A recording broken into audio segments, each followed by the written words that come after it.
Hello दोस्तों, tech the opinion YouTube channel में आप लोगों का स्वागत है। और यहाँ पे आप देख सकते हैं कि हमने बुलेट की साइट जो है ओपन कर रखी है। और यहाँ पे अबाउट जो है 28 सेकंड के अंदर अंदर आप देख सकते हैं इतने लोगों ने जो है ओपन कर रखा है। ठीक है, और यहाँ पे आ जाते हैं हम बुलेट पे। बुलेट पे जैसे ही आएंगे, कुछ आगे बढ़ेंगे, कुछ इस तरीके का ऑफिशियल पेज आएगा जो बुलेट का नया पेज जो है क्रिएट किया गया है। और यहाँ पे जो है आपको बहुत सारी सेवाएं मिल जाती हैं देखने को। आप देख सकते हैं काफ़ी सारी सेवाएं यहाँ पे मिल जाती हैं। ठीक है, इसी साइट में आपका मेंशन कर दिया गया है शिकायत पंजीकरण। ठीक है, शिकायत स्थिति जाने और स्टाम्प रजिस्ट्री। अब इसमें राजस्व वाद और जहाँ पे है DILRMP वो भी, और ई डिस्ट्रिक्ट का भी यहाँ पे हो गया है। और जेम पोर्टल जो होता है GEM government e market place जो होता है ये भी कर दिया गया, ऐड कर दिया गया है। और इसके बाद यहाँ पे आ जाता है राष्ट्रीय मतदाता सेवा पोर्टल, यहाँ पे वो भी ऐड कर दिया गया है। भारत सरकार का पोर्टल यहाँ पे ऐड कर दिया गया है। इसके बाद यहाँ पे आ जाते हैं काफ़ी सारे आपको कंप्यूटराइजेशन संबंधित शासकीय आदेश मिल जाते हैं, जैसे भूलेख का हो गया भूलेख। और इसके बाद प्रयोक्ता प्रभार और कंप्यूटरीकृत डिजिटल हस्ताक्षरित उदाहरण, जन सेवा केंद्रों उदाहरण, फोटो गैलरी हो गई। और इसके बाद भूमि प्रकार सूची, वेबसाइट की सूची हो गई। राजस्व परिषद उत्तर प्रदेश, यहाँ पे महत्वपूर्ण लिंक मिल जाता है। आपदा प्रबंधन मिल जाता है। और राजस्व न्यायालय, भारत निर्वाचन आयोग, मुख्य निर्वाचन अधिकारी उत्तर प्रदेश, और राष्ट्रीय कार्यालय, और प्रमाण पत्रों का सत्यापन। इसके बाद यहाँ पे आ जाता है आपका खतौनी की नकल प्रमाणित करें, यहाँ से प्रमाणित कर सकते हैं। आकार, यहाँ पे पत्र नंबर जो है वो प्रकाशन कर सकते हैं। और इसके बाद Uttar Pradesh cyber security guidelines यहाँ पे दी गई है।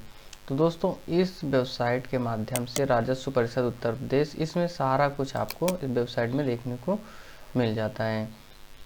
सो दोस्तों हम यहाँ पे बात करने वाले हैं खतौनी की। ठीक है, अब खतौनी, कुछ गांव की जो खतौनी होती है वो यहाँ पे रियल टाइम खतौनी में कन्वर्ट कर दी गई है। आपको दिखा रहे हैं रियल टाइम खतौनी कैसी निकलती है। ठीक है, और ऐसे जो साधारण खतौनी होती है वो कैसे निकलती है। आपने ओके कर दिया। ओके करने के बाद सेम प्रोसेस वही होता है जो पिछली खतौनी में था यहाँ पे। और इसके बाद यहाँ पे उन्नाव डाल देंगे और ये तहसील अपनी चूज कर लेंगे। गांव जो हमारा है कोई भी चूज कर लेंगे गांव। ठीक है, जैसे कि हमने चूज कर लिया। ठीक है, इसके बाद यहाँ पे खाता संख्या अपना हमने डाल दिया। ठीक, डालने के बाद यहाँ पे हमने क्लिक कर दिया। क्लिक करने के बाद आगे बढ़ गए। ठीक, यहाँ पे भी नाम से सर्च कर सकते हैं आप। और इसके बाद यहाँ पे हमने कैप्चा फिल कर दिया। कैप्चा फिल करने के बाद जैसे ही हम कंटिन्यू करेंगे, जैसे ही कंटिन्यू करते हैं, कंटिन्यू करने के बाद कुछ इस तरीके का, जैसे अब आ गया यहाँ पे चक मार्ग। ठीक है, तो यहाँ पे जब चक मार्ग आ जाता है तो यहाँ पे जैसे कि क्या क्या आपको ध्यान रखना होता है। यहाँ पे आपको पहला हो गया खाता संख्या, सबसे पहली चीज़ हो जाती है खाता संख्या हो गई। और दूसरी चीज़ यहाँ पे आपका हो जाता है गाटा नंबर या खसरा नंबर यहाँ पे। ठीक है, ये हो गया। इसके बाद यहाँ पे आरंभ आपका तो गाँव आपने डाल ही दिया, तहसील हो गई है आपकी। और यहाँ पे गाटा संख्या का यूनिक कोड जो होता है जिसे हम बोलते हैं लैंड सीडिंग नंबर, ये हो जाता है लैंड सीडिंग नंबर। ठीक है, 1 2 3 4 जो जितने अंक का है, 16 या 14 अंक का होगा। और इसके बाद गाटे की कुल संख्या यहाँ पे आ जाती है ये निकल के। और इसके बाद हिस्सेदार यहाँ पे लिख के आ जाते हैं इतने हैं।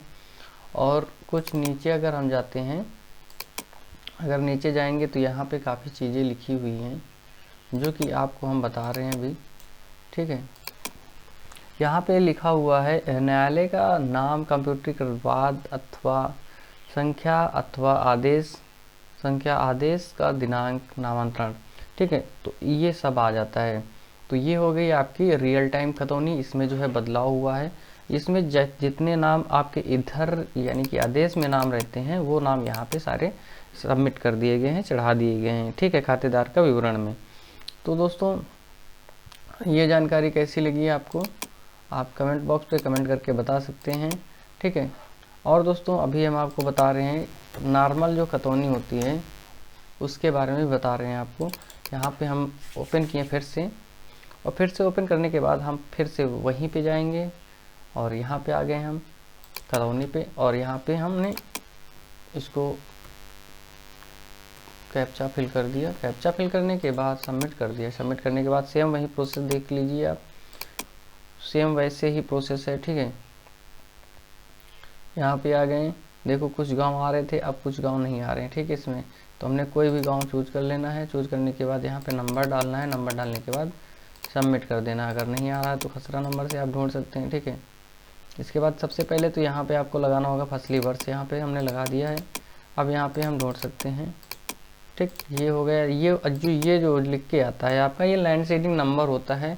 जहाँ पे लैंड सीडिंग नंबर आपका मांगा जाता है, लैंड सीडिंग नंबर ऐसे ही निकलता है, ठीक है।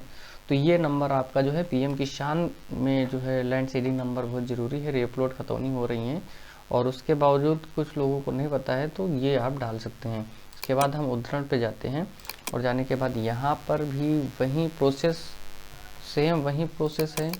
इसके बाद यहाँ पे हम आ गए, ये देखिए आप खातेदार, जैसे ये नाम यहाँ पे आपका चढ़ा हुआ है, ठीक है।